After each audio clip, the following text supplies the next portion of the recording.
So, but if anybody has any questions, I certainly will try to field those. So, Anybody have any questions?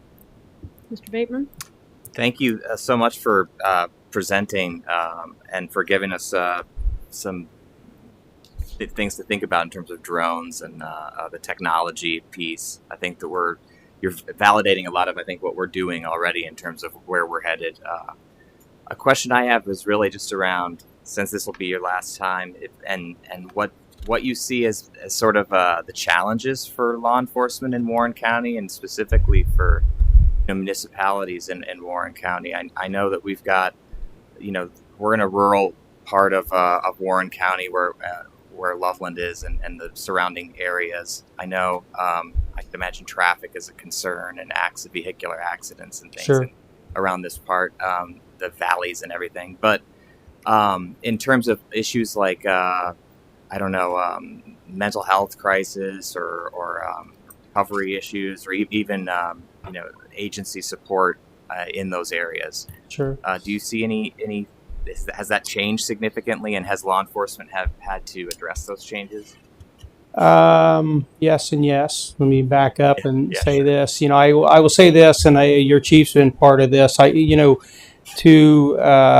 To address or at least head off some of those issues, it does take a lot of collaboration. It really does, and we see a lot of those good things happening because we are facing mental health situations, and in many cases you see a dual issue of addiction and mental health, and then it's certainly somebody that's with a jail. We see it firsthand on a regular basis. So. Drugs is not going away anytime soon. You'll hear probably from Major Aerosmith sometime this year, our Drug Task Force commander, and from the Warren County side of things. And I say this as in a positive way for our county, not in a negative way for some of the other locations. But Warren County doesn't have major drug dealers in our county per se. People are going to the major cities.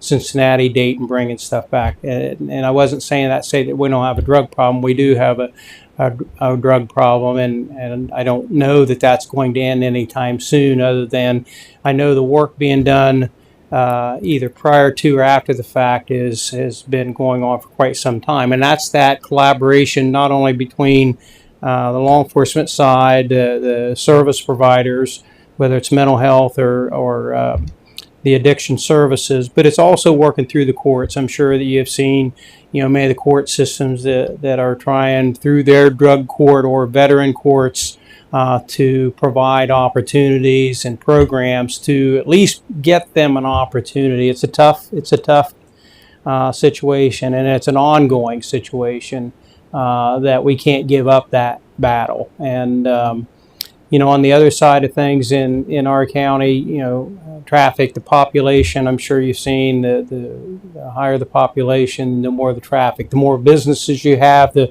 improve, your cities and all that, the more you have traffic coming in. So the only thing I would say that we do is we just try to communicate with all of our partners, try to get together regularly and discuss those. We have an outstanding police chiefs association in our county, I feel, because everybody comes to those meetings and there's the egos stay at the door. We have a lot of egos, but none of that interferes with what we're trying to accomplish, and otherwise it defeats it, right?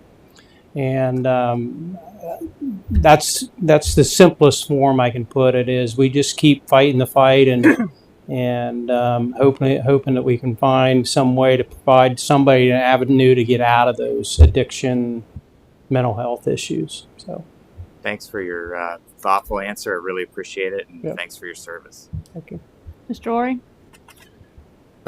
Appreciate your presentation. Also, the information you gave us here. There's you get 70,000 service calls, and almost 10% of it's in one area. The Lebanon, South Lebanon, and I assumed that was kind of drugs, but you said it's not. So, is there a other underlying issue? There is a fair amount of drugs in there. I know I guess I didn't realize 70% is in that particular area because I know Deerfield Town. 10%. Yeah. It's Well, almost 10,000 units. Yeah. College. Well, unfortunately, it's almost. I came to Warren County 24 years ago, and when I came to where this is a long-winded answer. I know your meeting's over at 7:30, right? Um,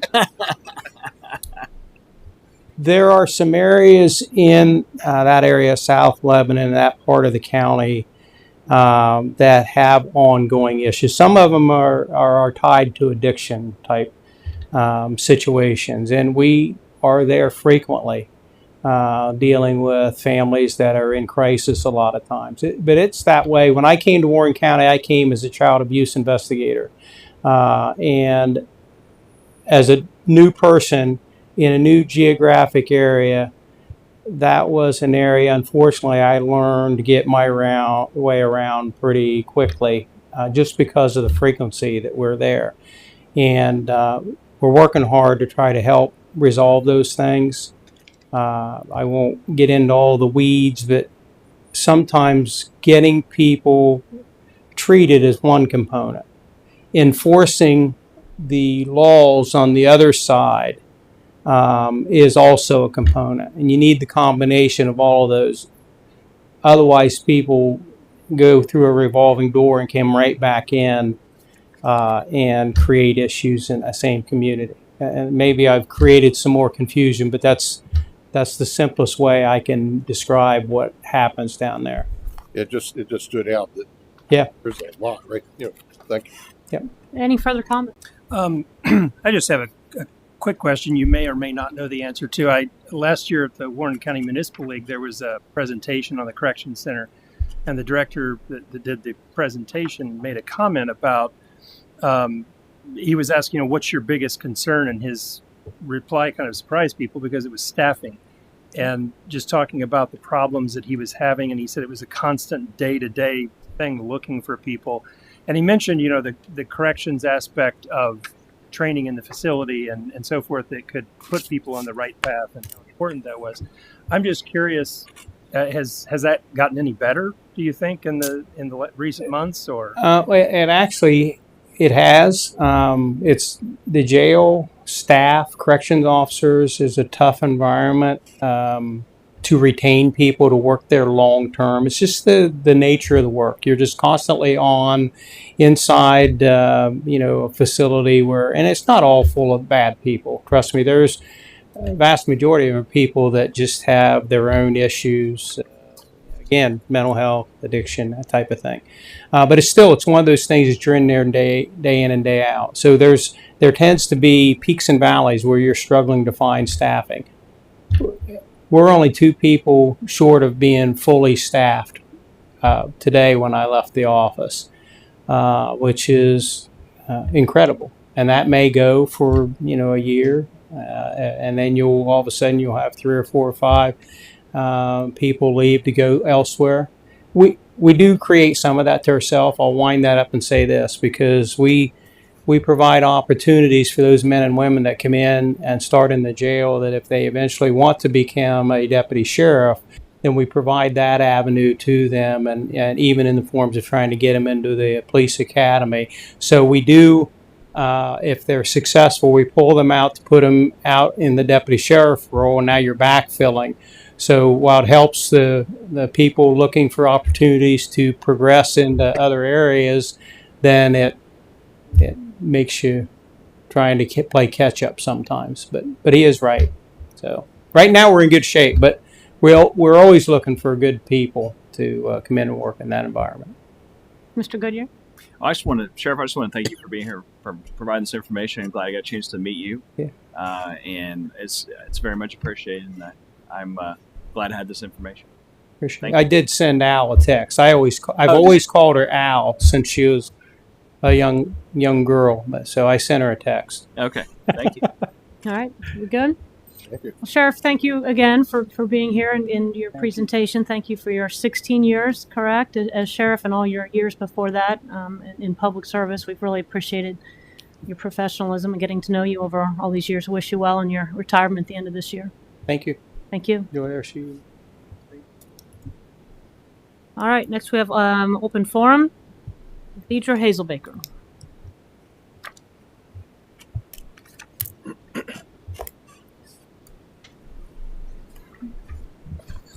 I do have handouts that'll help.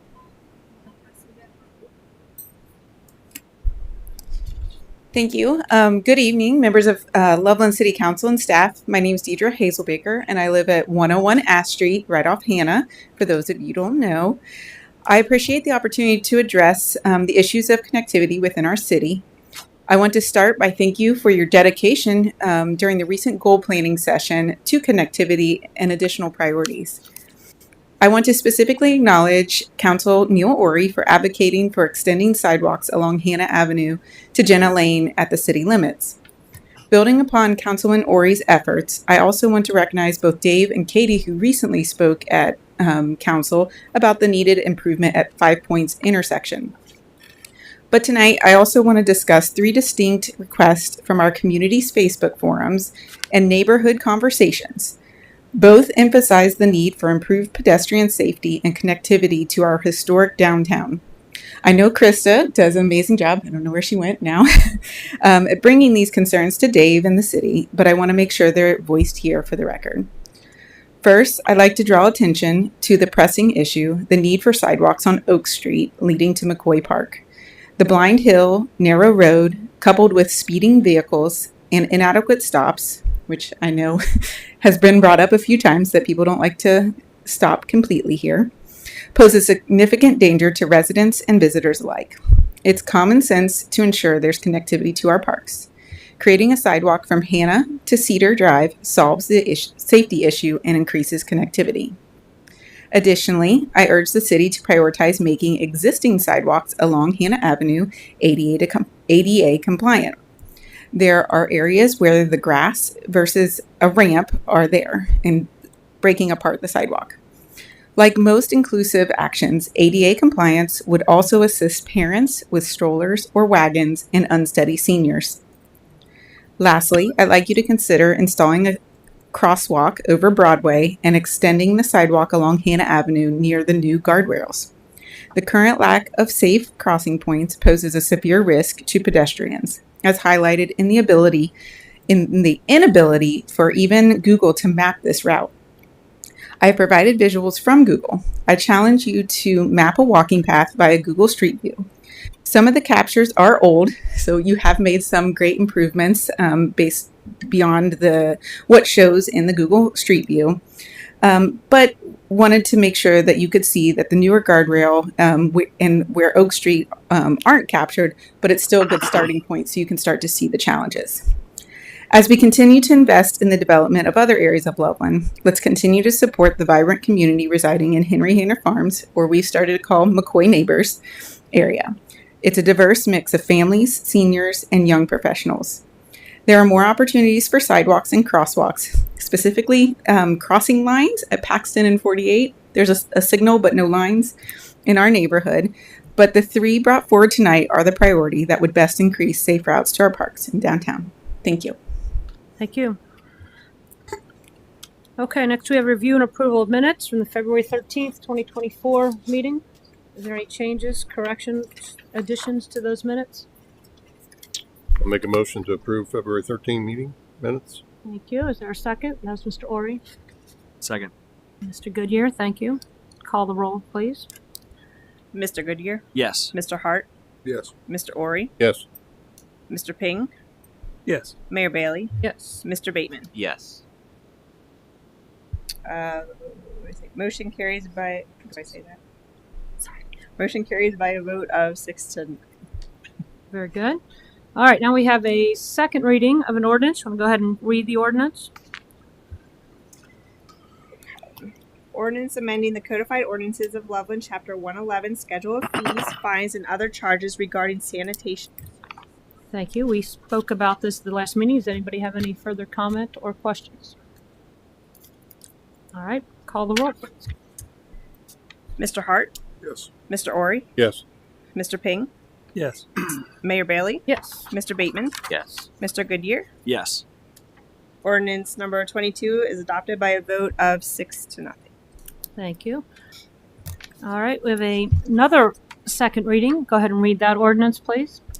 Ordinance amending the employment agreement to increase the compensation of City Manager David Kennedy. Does anyone have anything they wish to say about this legislation? Mr. Ori, Just real simple. It's well deserved. Mr. Goodyear, Same thing. I think Dave does a great job. I'm very happy to vote. any further comment? Mr. Hart?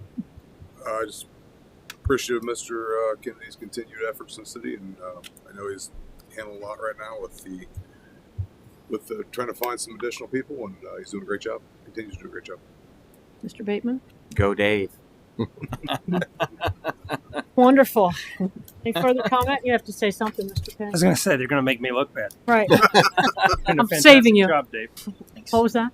That he's doing a fantastic job. He is doing a fantastic job.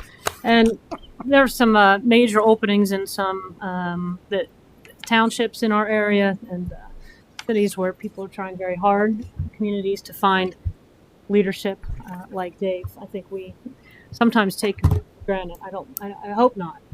I think we're pretty well aware of what we have in Mr. Kennedy, and we're lucky to have this. So thanks for everything, Dave.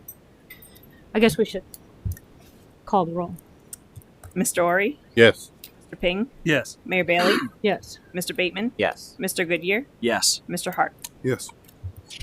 Ordinance number 23 is adopted by a vote of 6-0.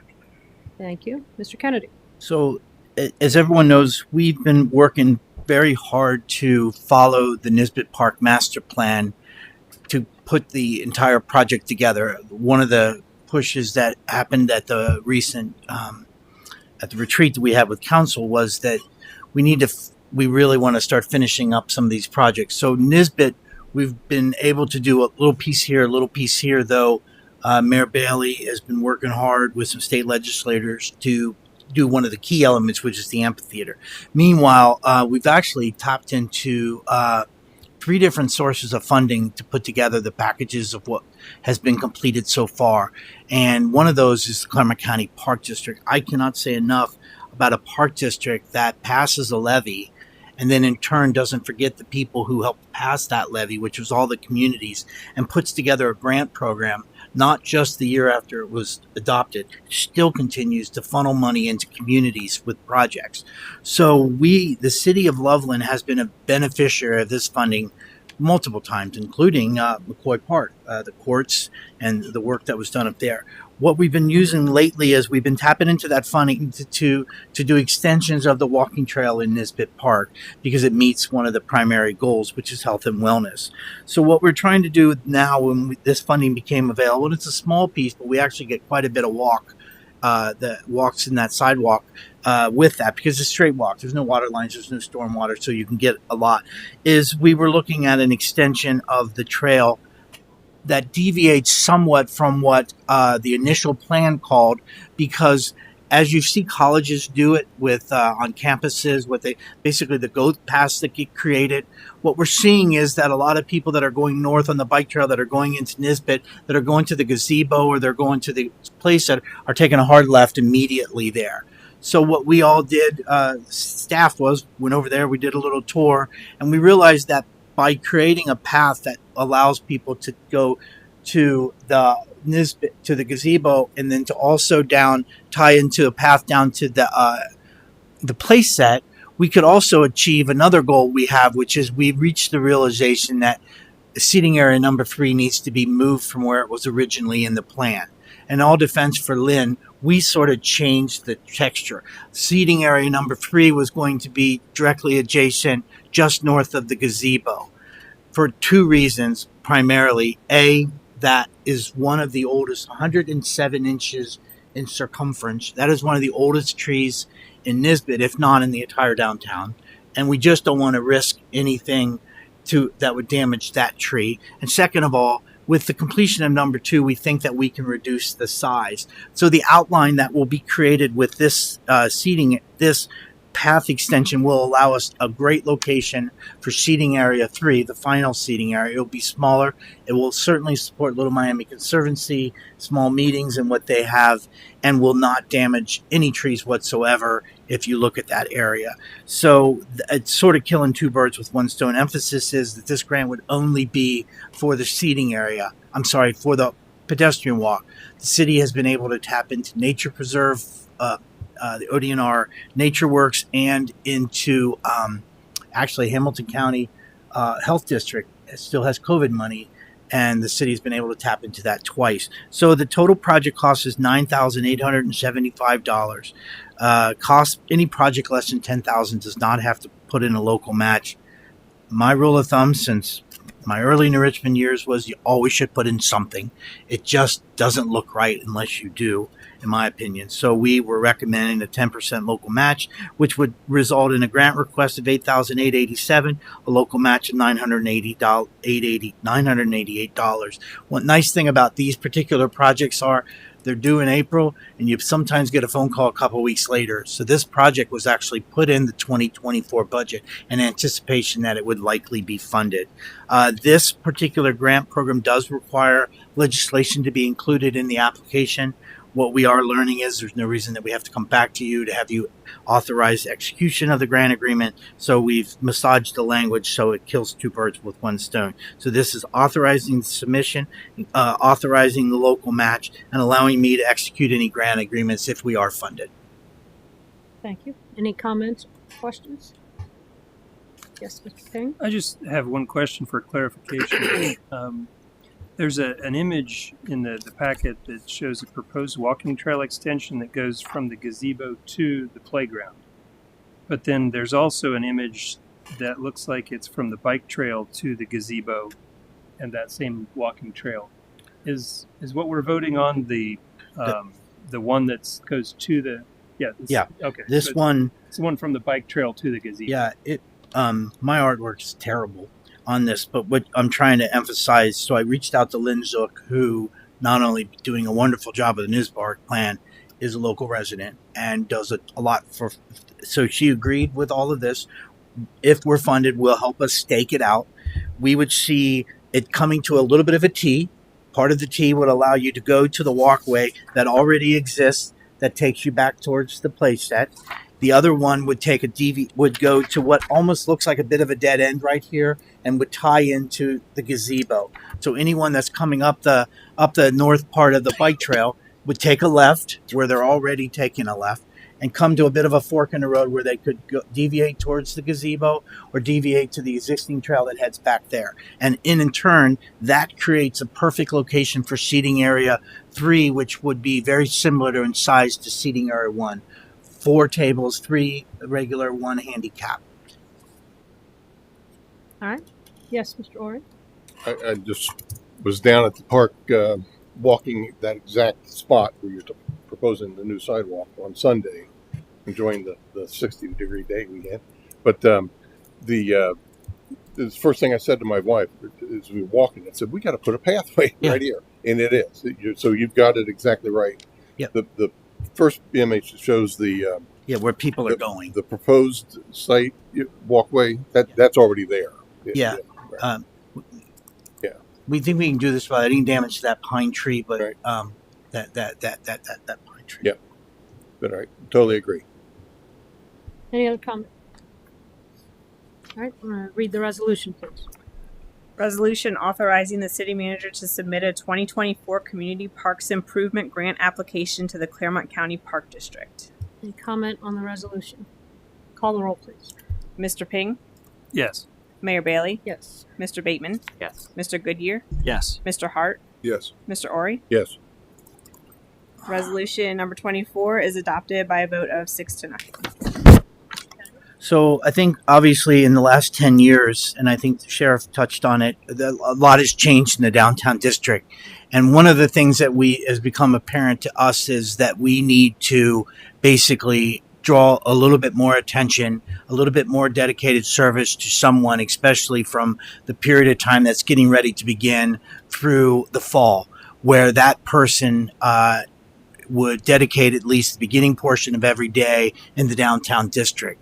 The amount of people who come to the city in the course of a year is a pretty significant number. If you used only the bike trail, Little Miami, the Friends of Little Miami State Park bike trail counter, it's over 100,000 that just come in via the bike trail. So with that, we've created, and you think about the plaza area, you think about improvements here at City Hall, you think about the landscaping associated with the parking, the new parking lot, you think about the landscaping all along the bike trail, the landscaping at the gazebo, all of that, rather than it be a side item as much as our public works do, we sort of envision somebody who would start his or her day there. But then by doing that, they would also assume the responsibilities of the watering truck, which we park at the Bronner Garage, would be able to basically get the city ready for a day of visitors. That job may take till lunch. That job may extend into the afternoon, and ultimately would then assist with public works. The nice thing about this is when that job would begin to go down, when that duties would begin to decline, is also when we are all hands on deck with leaf pickup and brush removal, and this person could then take that job. And it's really, I will say, my hat's off to the Public Works Department. They were probably the most impacted by COVID in terms of us balancing the budget on their CIP, but they also are one that sort of get by with what they have. They haven't really added a large number of employees. This indirectly will have a significant impact to what they do in the course of the day. And there's a lot that's going on downtown. There's a lot of beauty that goes on, beautification, landscaping. And what we all learned from Corey, you got to take care of your stuff. And we're trying to do that. And I think this position will do it. I made one minor change to the Exhibit A of the legislation. This position actually would fall under unclassified per the city's civil service codes.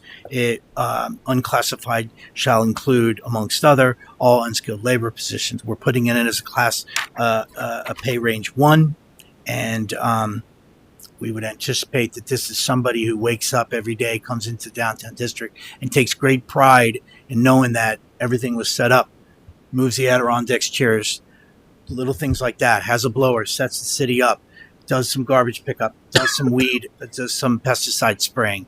The myriad, you can just imagine. You just look outside the side of Hops and Berries. We did that beautiful crossing, mid-block crossing. What's there? Landscape. It's all nice unless you're not taking care of it. And I think that this is a first step towards that position. And I hope we would attract a good candidate for this position who really takes pride in what goes on. I think this person would also assist with the myriad of events that go on in a year. You ever seen how everybody's hustling when there's an event going on? This person would, of course, be front and center. So outside of that, there's really no major equipment purchases. We have all the tools. The water truck is parked at the Bronner Garage, can tie into a spigot right there at Nisbet. Off we run, does all the flowering, does all the watering. So I think it's probably 2 years behind us needing this, but it's going to be also more apparent when the parking lot is finished. So, Okay. Any comments or questions, Mr. Bateman? Just a great idea, I think, to have this position. I think this is a really this would be an attractive position, I would think, for folks in this field. So I'm assuming there'll probably be a handful of internal candidates once we put this on the list. Also, I think one thing to keep in mind. I know it's not exactly a part of the job description, so to speak, but this person, this position, or the person that would be in this position, would in some ways be there's a PR function, an ambassador to the city regarding that. So I'm sure that the right candidate's going to reveal themselves. But I think that's also what makes this attractive, is there's a sense of pride and personal ownership and meticulous care and attention to the grounds of downtown Loveland. But there's also front line of the city. Like when we have events, we see our public works team doing just that. So I'm sure that they'll fit right in, and it does fit right in with the current structure. So looking forward to finding that person and seeing them be sworn in here in the future. Thank you. Any further? Yes, Mr. Hart? So, Mr. Gann, do you envision this like Mr. Wisby kind of dictating on a daily basis what's going on, or maybe prioritizing things? Is this something that would run through that office? That would be, we would prioritize maybe some things in some areas on some days, and Yeah, I would hope there was a bit of a daily routine that starts every day. I would certainly be able to help point that out to the person. We, like we said, the ability to do the pesticide spray, the ability to simply wipe, do some cleaning on Mr. Red. I mean, there's just a myriad, but at the end of the day, once if he or she is on a regular routine, I think we have trees that we're going to be adding at some point on West Loveland in front of Ramsey's, Tano's, and Bishop's Quarter. Those in the infant stage of those trees are going to require continual watering as the sucker growth, as I call it, starts to come out of the trees. The ability to walk around a hand clipper. At the end of the day, there are times it'll be all hands on deck when there's something big going on and there's some work that needs to be done. While I think this person could take care of the front yard of City Hall by himself, this person is not going to be able to take on. Plus Nisbet is a major mowing. So we're going to sort of work through it, but there's going to be that almost a checklist. I don't. It's a bad analogy, so I won't go there. But a bit of a checklist of things that should be done every day, so the city looks its best when people start to roll in at lunchtime. And then he or she's gonna have a lot of freedom to make it what they want. But for those of us that are down here every day, I can tell you there's certainly things that need to be done. And so, thank you. All right. Any further? Yes, Mr. Ping. Just to bring to your attention, I guess, something that former council member Osborne and I were discussing beforehand that he brought up.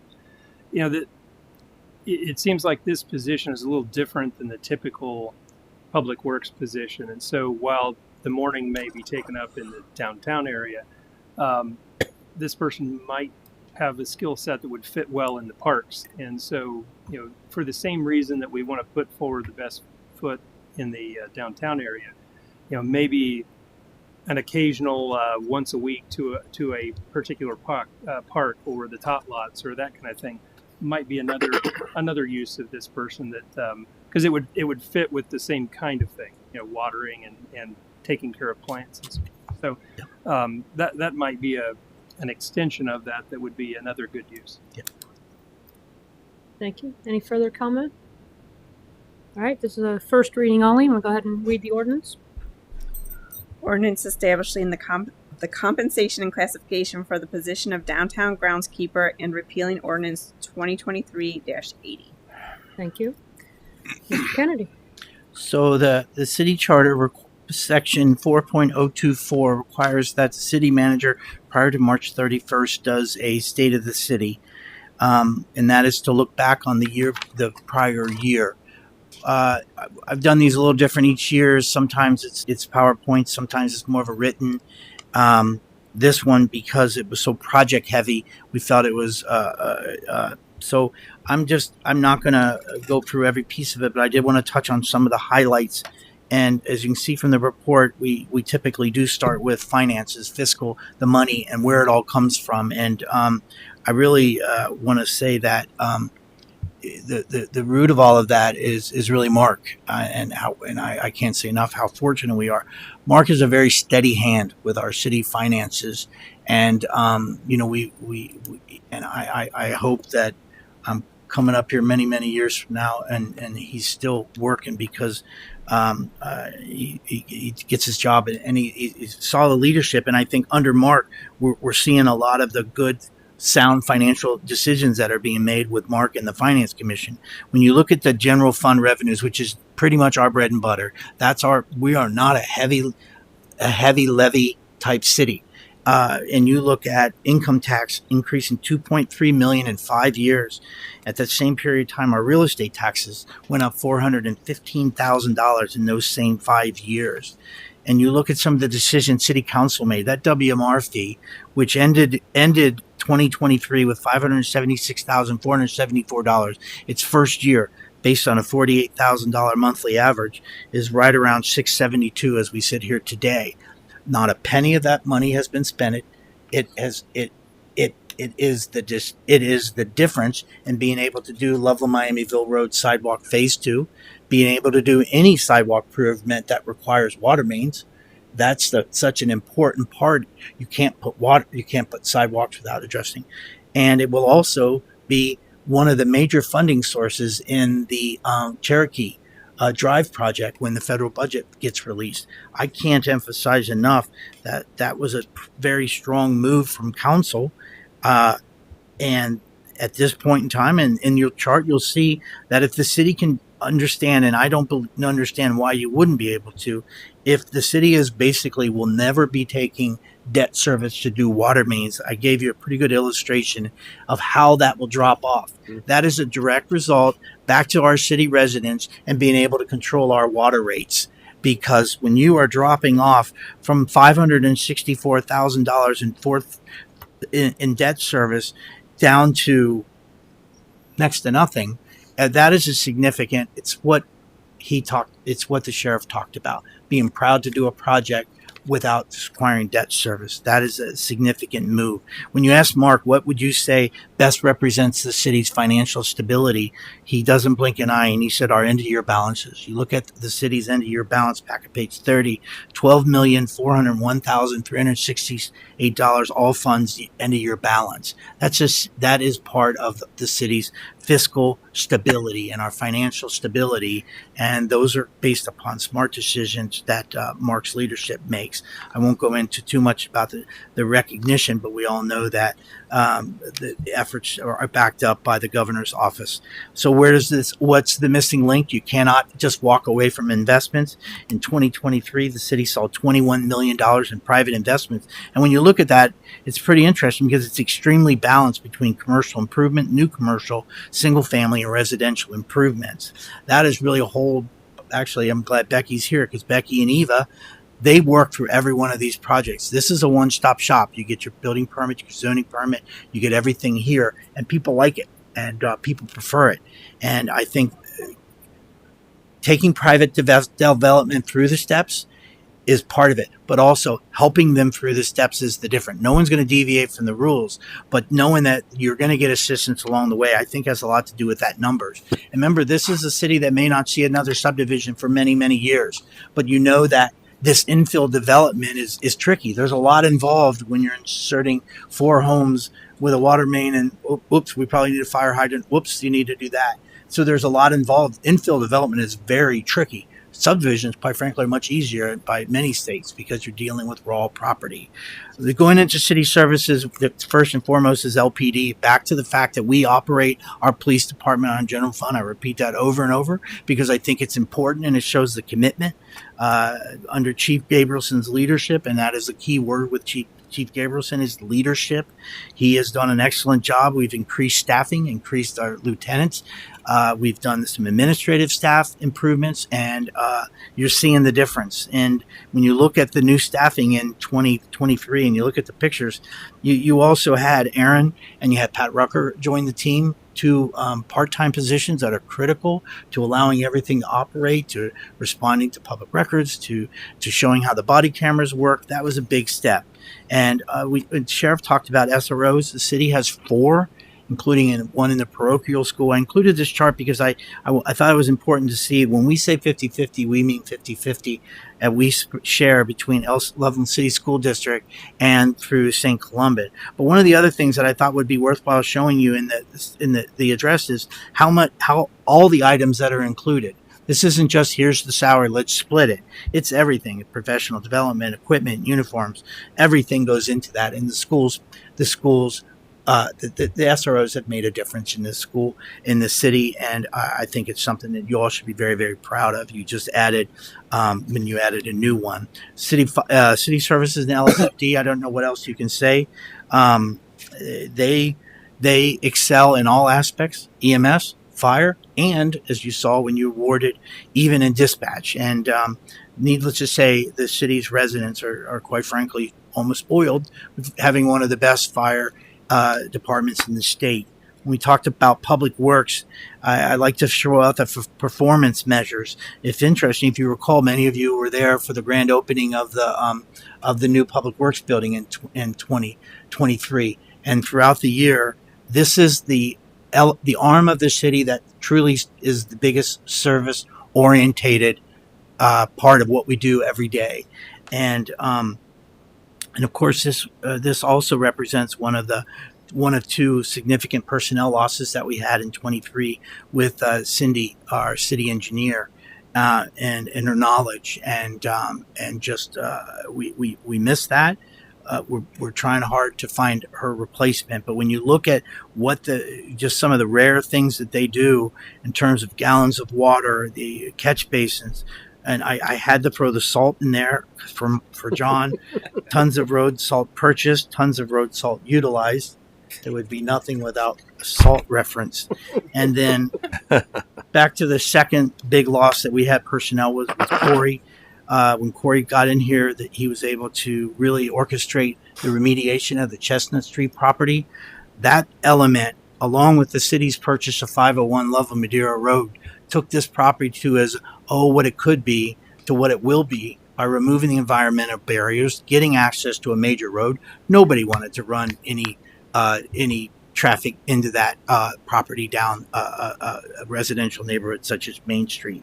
That property has gone from what it could be to what it will be, and it's surrounded by the Loveland Madeira Road project, which Corey helped orchestrate, which is this is a big catchword among city governments now, transformational project. Well, there's not much more of a transformational project this city's ever had forthcoming than the Loveland Madeira Road project. 2 of the 3 phases are already funding. Mayor Bailey and I are doing a meeting with everyone we can to help put together that final package, to put together those keys. And I think this will be a project that will change it. And imagine not only having this transformational project going on, but owning one of the key properties right smack in the middle of it, which now is ready to go. So again, we can't thank Corey enough for all he did, and it's amazing. He was only here for a little under 2 years for what he accomplished. When we look at completed projects, I think this was sort of the creme de la creme of the year. Now, so in 2023, we obviously made major improvements in Nisbet Park. We did first of what will be many pedestrian improvements with the Loveland Miamiville Road Sidewalk Phase 1.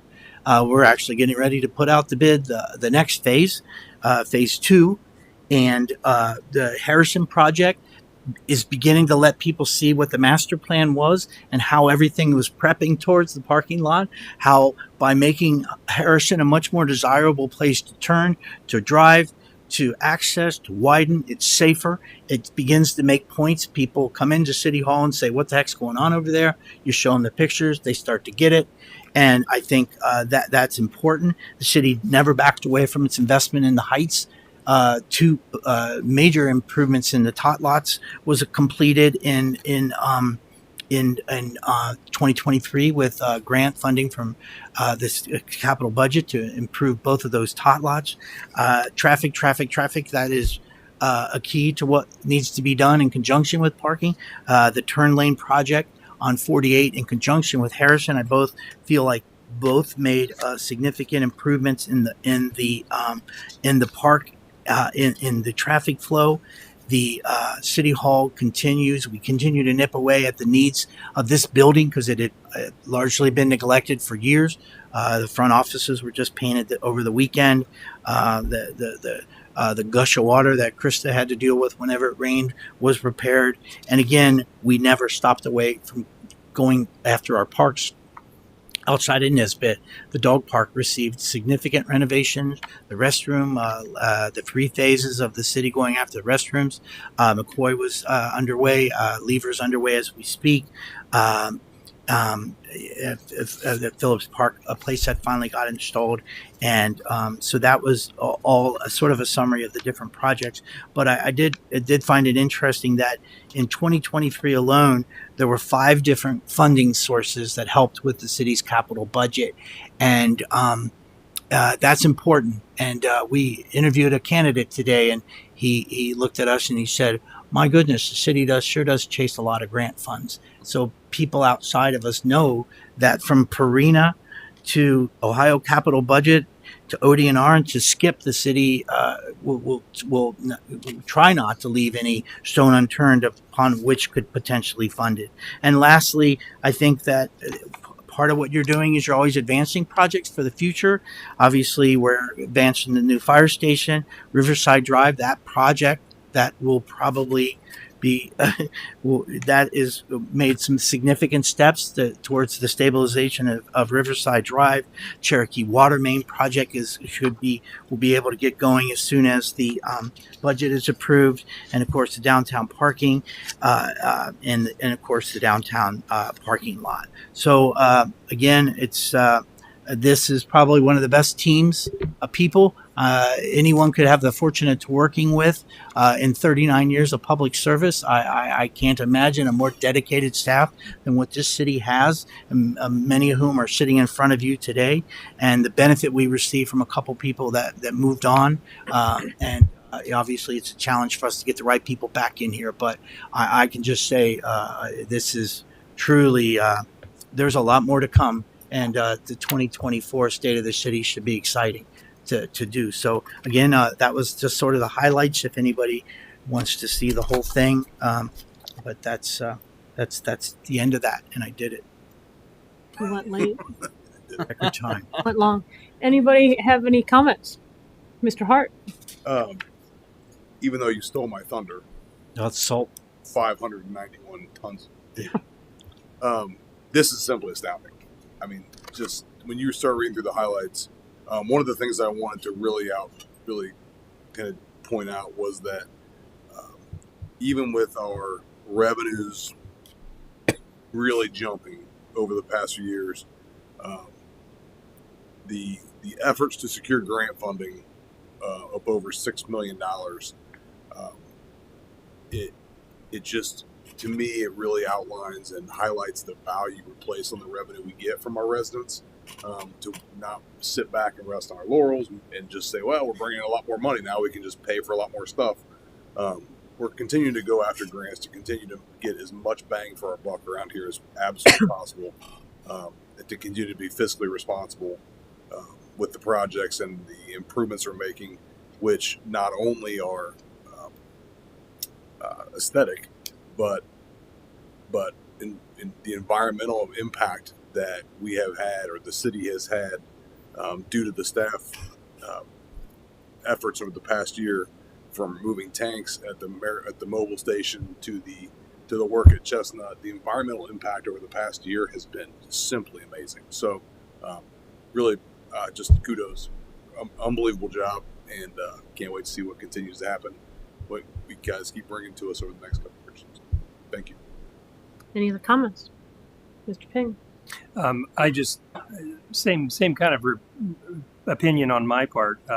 As we're going through this list, it's just amazing how many things are on here. And the thing that's more amazing to me is, I think a lot of times people have a mistaken perception of government, that there's hundreds of people working in the city of Loveland just doing things. And that when you look at the staff that is accomplishing the things that are on this list, it's even more amazing, I think, when you consider that. And certainly, I mentioned earlier that the mayor appointed me to the Warren County Municipal League. And when I go up there and we have our meetings and we talk about what's going on in the cities, it's always surprising to many of them at the size Loveland is, that all the stuff is going on. And a lot of them come down here and go to our events and participate in them. And so I think it's the reason why that Loveland has a problem right now, that you can't find a house to buy in Loveland, because a lot of people want to live here. And certainly Dave and the staff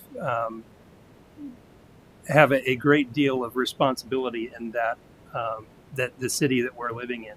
I would also comment that the staff makes it a lot easier to be a city council person here, I think, than what I thought it was going to be, because they do so much that it makes it very easy to do our job. So I certainly appreciate that as well. Any other comments? Yes, Mr. Bateman.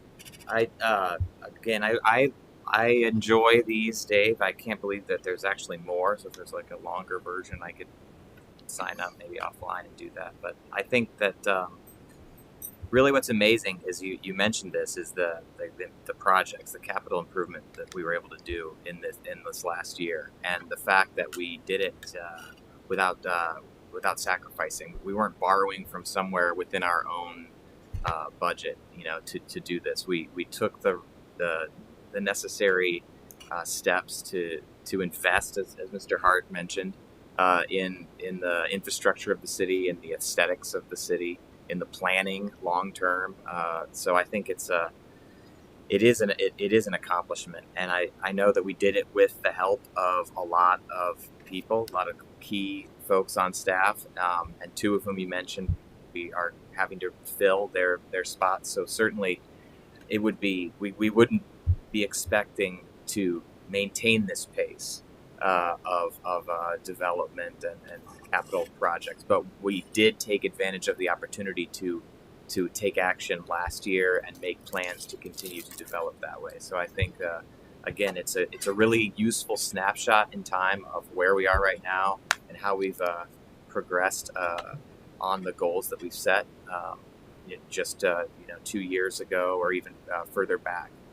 So again, thanks for making it concise and for putting it in a way that not only we can clearly see, but this is a pretty digestible format for our residents as well. So I do think that this serves its purpose, and it's always a interesting opportunity to look back in hindsight at all that we've accomplished. It's hard to imagine that has transpired in just a calendar year.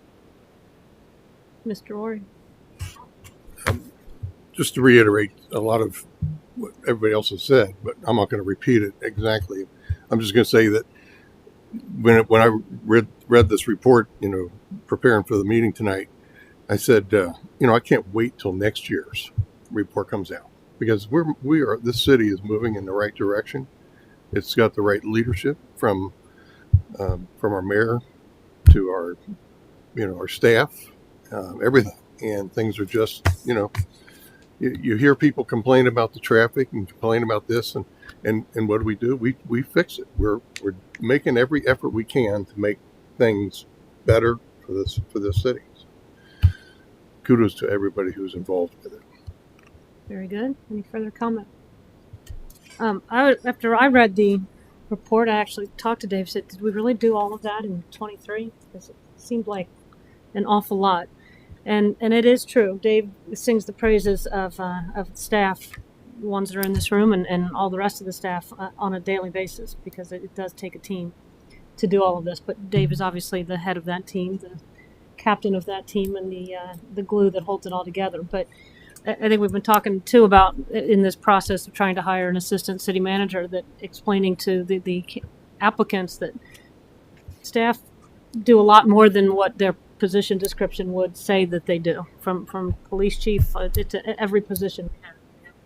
Very dedicated group of individuals that are willing to step up and do what needs to be done. It is amazing that there's really not that many people working in this building that get all of this done. So this was impressive, and especially the groundwork that's been laid for what we're going to be doing this year and into really 25, 26, and 27 is pretty amazing. So well done. Yeah, thanks. There are a few committee minutes and reports. Any comments on those? If not, how about a motion to adjourn? Unless somebody has some report. Anybody have any announcements? I'll just make one comment. Feeling worried tonight, so I'll make an announcement. I spoke to Mr. Kennedy and Christopher Rose this past week, and I wanted to publicly thank them. One of the teachers in our buildings brought an idea to me about getting some of our some assistance programs within the city housed in one place, Nest and some of our low-income families can access and what we have available to us. So I called Dave and said what's possible. He immediately got on the phone with Christopher Rose and is starting to work on a plan to house some of the stuff on our website somewhere, have a place where people can go. So I just want to say thank you. I think it's a needed piece, and Krista's been very, very welcoming of the idea and has said, "Yep, we can absolutely do that." So I'm kind of excited to see what that looks like in the end. But I just want to say thank you for those guys taking that little project up amidst the myriad of other things that they're trying to work on. So it's appreciated. Very good. Any other comments? Yes, Mr. Bateman. I mean, we're being wordy. Be worried. Yeah. Oh, no. No, I just wanted to give a East Loveland Bridge Watch update. The bridge is down. No cars anymore. So that's soft. Sounds so sad. Yeah. Well, I mean, it's life changing, but temporary, right? Like all things. So there's no more cars, but I want to just acknowledge the preparation work that the city's done for the community with the signs and everything on East Loveland. Certainly am seeing that residents take advantage of that. It's kind of interesting seeing temporary commuters walking down to their park and ride and then driving to work and then coming back and walking up the street. So we're going to get through it, but I think now that it's really truly here and reality is set in, I think we're settling in for the continuation. I'll continue to bring updates to council. Oh, good. From a first person perspective, just to let y'all know. But thank you for those signs, and thanks for continuing to work with residents, Mr. Kennedy. I know it's appreciated. Anyone else have anything to share? I make a motion to adjourn. Thank you. Second. Very good. Call the roll, please. Mayor Bailey, Yes. Mr. Bateman, Mr. Goodyear, Yes. Mr. Hart, Yes. Mr. Ori, Yes. Mr. Ping. Yes.